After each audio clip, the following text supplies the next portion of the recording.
Halo teman-teman, selamat datang di video kali ini. Semoga teman-teman selalu dalam keadaan sehat dan tetap semangat. Kenalkan, aku Musnah Cimita dan temanku. Halo teman-teman, perkenalkan namaku Elisa.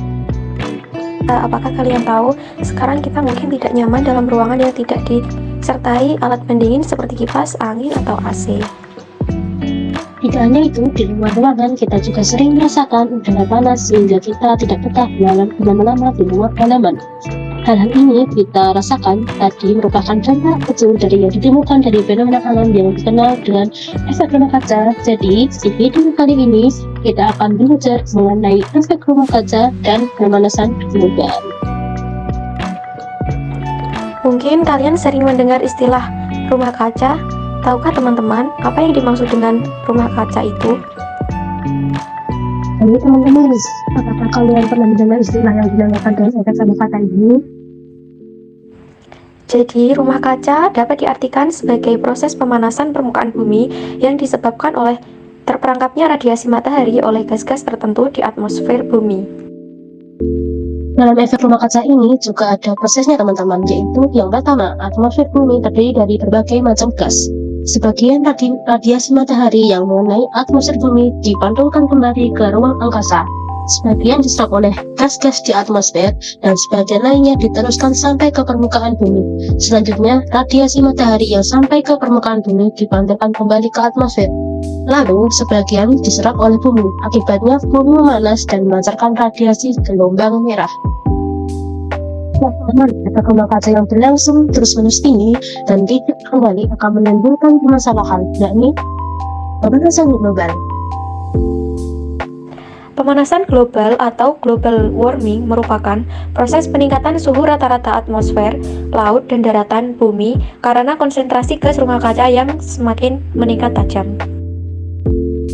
Nah teman-teman, dari penjelasan mengenai pemanasan global tadi, hal ini dapat disebabkan oleh aktivitas-aktivitas yang sering kita jumpai, yakni sebagai berikut. Aktivitas yang pertama, yakni aktivitas penggunaan bahan bakar fosil yang masif digunakan oleh kita, para manusia, seperti batu bara dan minyak bumi. Tidak hanya itu, eksploitasi sumber daya hutan secara berlebihan menyebabkan konsentrasi CO2 di atmosfer relatif tinggi. Selanjutnya, yakni penggunaan alat-alat yang mengandung kandungan CFC tak terkontrol seperti kulkas dan AC. Penyebab pemanasan global lainnya yakni emisi gas metana dari aktivitas pertanian ataupun peternakan yang mengelola hewan ternaknya. Nah, dari penyebab tadi yang sudah kita bahas, juga ada dampak yang akan muncul yakni peningkatan suhu bumi sehingga suhu lingkungan juga makin tinggi. Jika suhu terus meningkat, maka akan terjadi pemuaian lempeng bumi yang dapat memicu gempa bumi. Dampak lainnya yakni peningkatan permukaan air laut akibat pencairan es di kutub-kutub bumi, perubahan iklim dan cuaca ekstrem tidak stabil dan sulit diprediksi. Dampak ini pun juga dapat berimbas pada terumbu karang dan mengancam kehidupan karang, serta merusak rantai makanan biota laut. Nah teman-teman, setelah mengetahui dampak pemanasan global yang dapat mengancam keberlangsungan makhluk hidup kita,